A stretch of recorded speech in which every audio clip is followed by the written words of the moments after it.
And welcome back into the Sports Source. This segment brought to you by Daniel Hood Roofing. If you're looking for a high-quality roof that protects your home and looks great, visit danielhoodroofing.com or call them today. Operators are standing by. I always love saying that. Bob, Daniel's team put a new roof on your home this week. Your thoughts? You know, I would actually like people to come up my driveway. Oh, this is dangerous. My yard ain't that great anyway, so you can drive into it and look at the roof that Daniel put on my house. I mean, I have no curb, but I have curb appeal.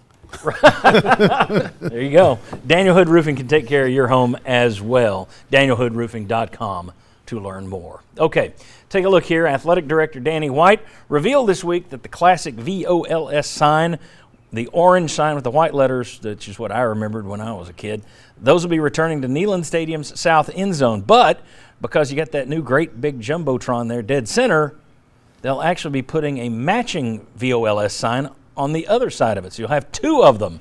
Fans seem to love it online. I do. New plus tradition equals fine by me. So your guys, what do you guys think of this? Glad to see it back. I like that. I like it a lot. I think it's a winner. This is a good move by Danny White. Shows he's listening when he hears a good suggestion and is wanting to continue to honor tradition, which obviously this fan base really values. Yeah. Looks super. I think it makes you spell the word, doesn't it? V-O. I mean, you can just hear the crowd saying it. It's for the dumber fans. There you spell it. Oh, there it They will is. spell it for a few years. Vince, V-I-N-C-E, what's your thoughts? Yeah, I think that would be better. No, love it. It pops, the orange background, white letters. I think it's very well done. Yeah, I couldn't imagine going to a game now without that Jumbotron. I mean, it's amazing how used you get to sitting in the stands and watching the Jumbotron. Yeah, it's whenever I go to a game, it's like difficult to make myself look down. Yeah. And look down toward the game and away from. I went to an NBA game recently and I'm sitting there watching the giant television instead of the game right in front of me. All right. And those screens will be nicer this year. As part of the update, they updated the south end zone video board as well, so it's going to be new technology. Let's take a look. They also revealed images of Lindsey Nelson Stadium, the new Lindsey Nelson Stadium, and what the renderings look like. Danny White, once again, he put it out there. Hey, here's what the packages cost, and we'll discuss that on another show when we've got more time. But he also said, look, we're looking for feedback. Give us your thoughts. What are we looking for? We want to make it the best stadium in the country. Vince, this wouldn't be the biggest. You know, that's not going to. The goal was not to make it the biggest. But compared to other SEC venues in terms of amenities, in terms of look, what are your thoughts on this since you're calling the games on a regular basis? Well, the biggest thing is it's more competitive. It's more in line with what other schools have and what they have been doing. That's the biggest thing. If you have the fan base and the quality of the program right now, and then you have that to not be your anchor to draw you down, or what's been not as new of facilities, I think that's fantastic. And he jumped on the Vol Network broadcast the other day too, and he said that in terms of the attendance, that they're not set on a number yet because they sent everyone over 300,000 emails out to their fan base and said, tell us what your thoughts are, give us some feedback, and then they can make adjustments to some of those renderings. So it's not everything exact like that. So it will depend on what's most important to fans. And so I think it'll probably be in the middle of the pack, maybe just above the midway point in terms of attendance, but that's not the biggest thing. The biggest thing is quality of experience for the students, and then the players still have a great quality of experience as a player too. Well, right now, to be fair, Tony Vitello is having to recruit around it. Right. I mean, I've talked to you, I've talked to John Wilkerson.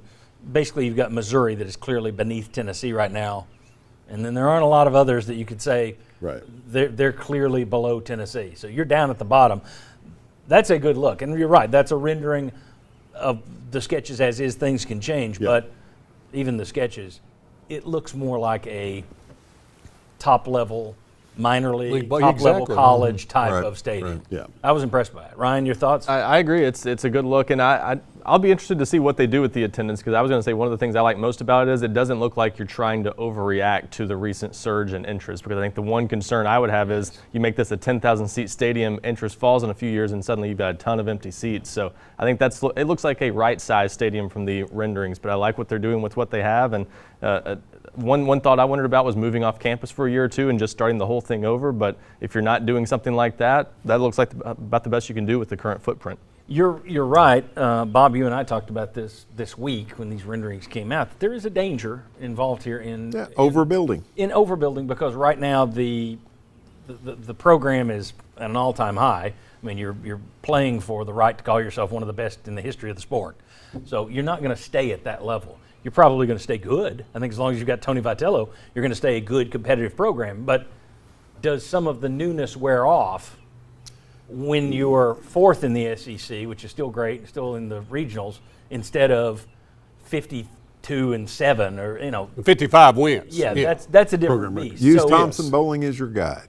You overbuilt it back in the day, and it was half empty a lot of the time, if not more. So yeah, I would rather have people standing outside wanting seats than trying to get people to come And in. it- and fill There's something seats. to be said for that too. Yes. The scarcity of ticket makes it a better draw. It's harder to get tickets. There's something to that. I mean, you don't want to make it 3,500, but at the same time, I don't think you want to make it 15,000. Right. You know, so that's what Mississippi State has, right? 15,000. At times, yeah, they can Yes. get So, I mean, I think if you're around that 8,500, 10,000, I mean, all of a sudden you're going to have two really nice ballparks right close to downtown Knoxville, Tennessee, and you haven't been able to say that ever. Yeah, I don't think it'll get up above 8 or 8,500. I just don't think there's enough room to expand it Right. that big without starting over, and they're clearly not going to do And that. I think that's about right. Yeah, it's a I good think number. That's a Agreed. good number. I mean, Right. that you can still, and that's a loud crowd, and it's smaller than 8 right now. Right. So I think that's a good number. It could be in that anywhere in that 6 to 8 range, One probably. Yeah. interesting tweak that we noticed there. They're getting rid of the street. It looks like behind the